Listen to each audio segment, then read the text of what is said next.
Hello. Hi, I'm Randall Birnberg. I was inspired.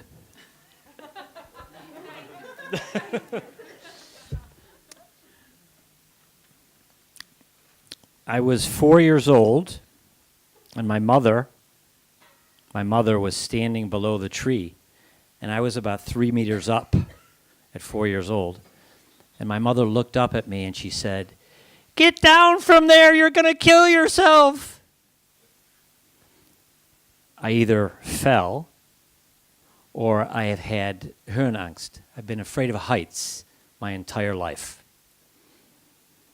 So what we hear from our parents normally, or our neighborhood, or our relatives, is who we are when we grow older. So I grew up on the south side of Chicago. And how many people here know Chicago, little town west of here? Yeah. And my grandfather, my mother's father, was from Palermo.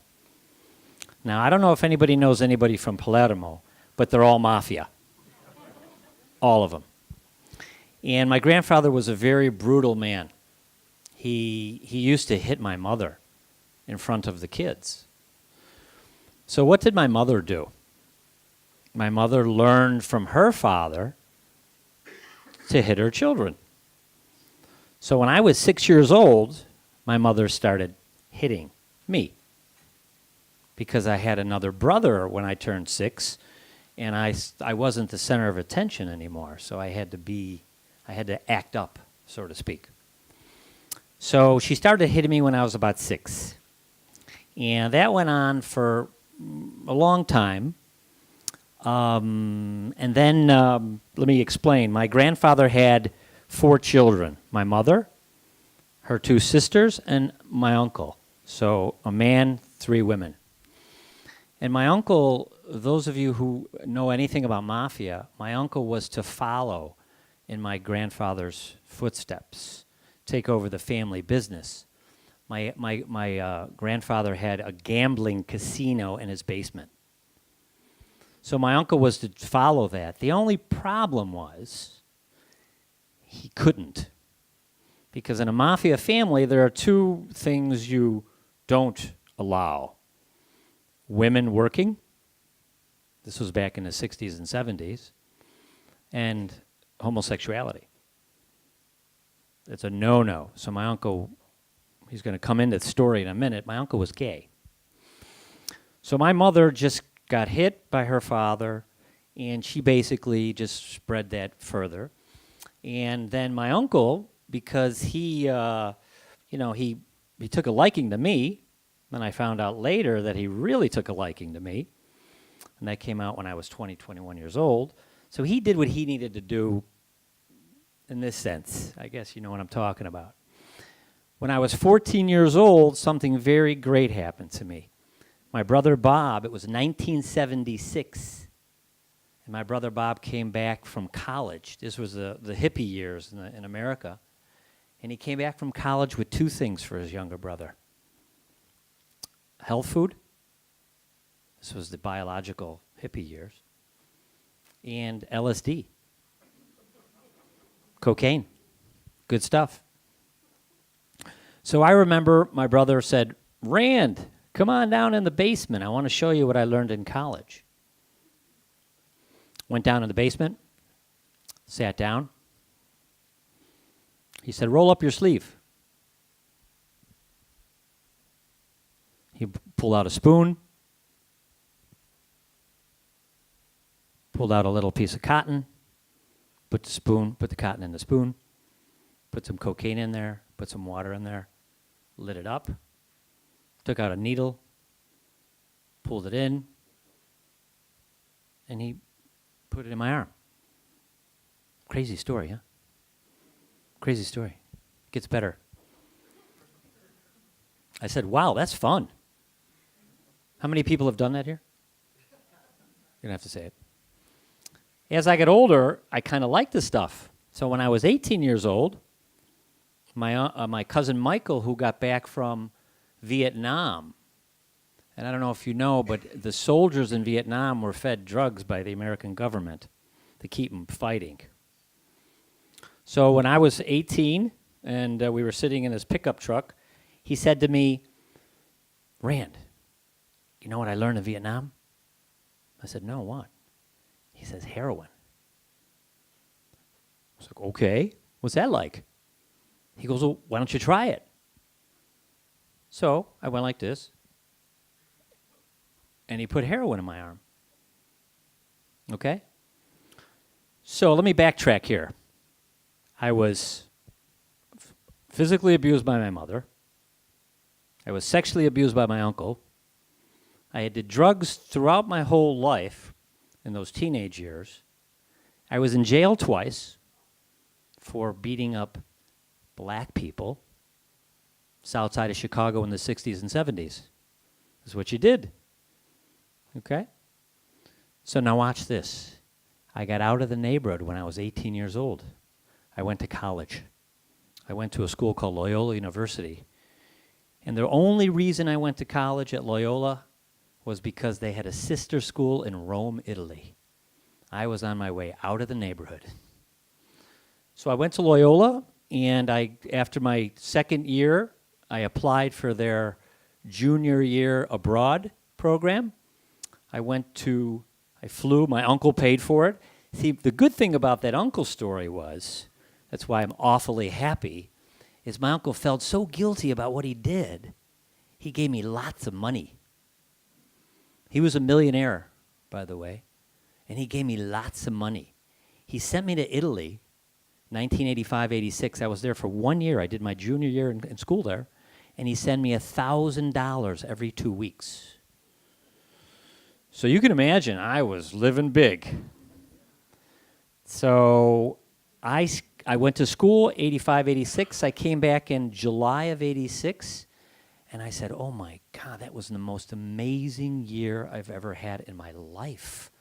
I was in Europe. I mean, you guys are in Europe. That's great. I mean, I came from the south side of Chicago, a little neighborhood, and suddenly I was on Monte Mario in Rome. And I loved it. And I said to myself, I'll be back. I'll be back. This was in 1986. I came back in 86, graduated from Loyola University with a communications degree in 87. I moved out to New Mexico, Santa Fe, New Mexico in 1989. She's smiling. You know that place? You've lived there? Do I owe you money? So I moved out to Santa Fe, New Mexico, and I started, I went there for one reason, actually. I was into running. I was a marathon runner, and Santa Fe, New Mexico is 7,000 feet up, 2,000 meters up. So I went there to train, and I had kind of an addictive personality doing all these drugs and stuff. I just couldn't get enough. So I started running, and while I was there, I found a school. I went back to school. I found a school that went into psychology, and I thought, wow, I should have something to do with psychology, my childhood. So I went back to school, got a master's degree in psychology, and while I was studying there, I met a woman. We had a baby together in 1995. Coincidental. Zufällig. Wasn't planned. But it was the best unplanned thing in my life. In 1999, this woman said she wanted to go back home, and her home was Aachen, Germany. So I literally moved from 300 days of sun to Aachen, Germany. So I moved here, and I didn't really know what to do with myself, and I basically started teaching English, because this is what you do if you don't know what to do with yourself. I started teaching English to companies, and I realized that company people were not happy. Employees were not happy. So I wanted to do something about it. I wanted to teach them happiness. So, I mean, I had such a happy childhood, I figured I could probably share that happiness with them. So I went back to school, and I started, believe it or not, in the Netherlands here at Erasmus University.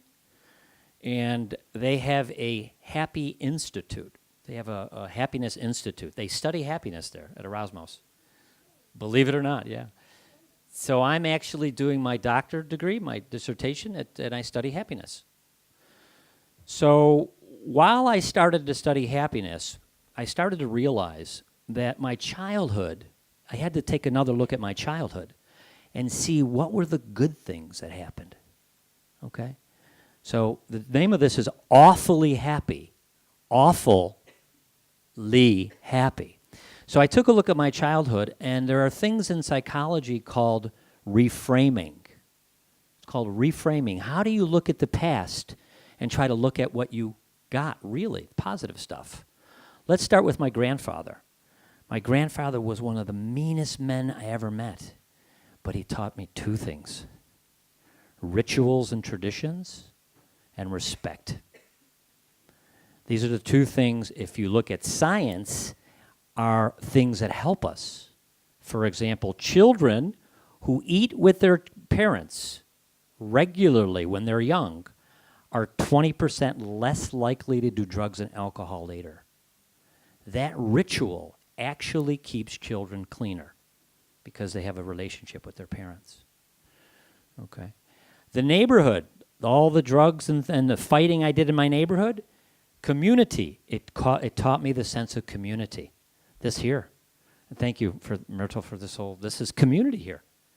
We're all in this together. But the neighborhood taught me that, yeah, that we're not alone here.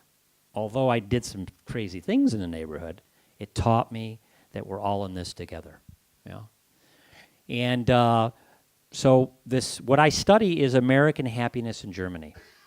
I live in Aachen, and he's laughing. Are Americans happy in Germany or not?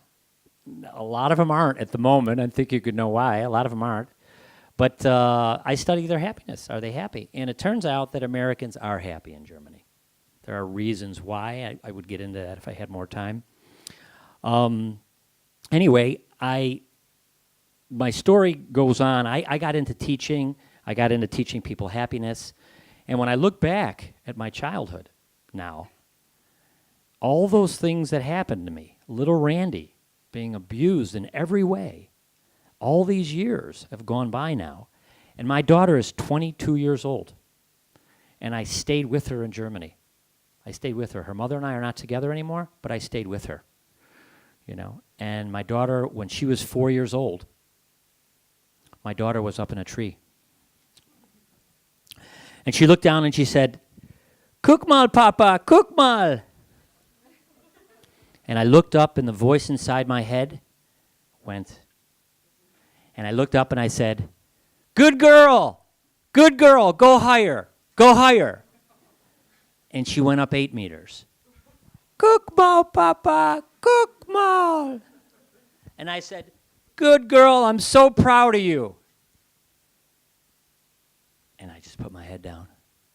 And today, my child is not afraid of heights. Thank you.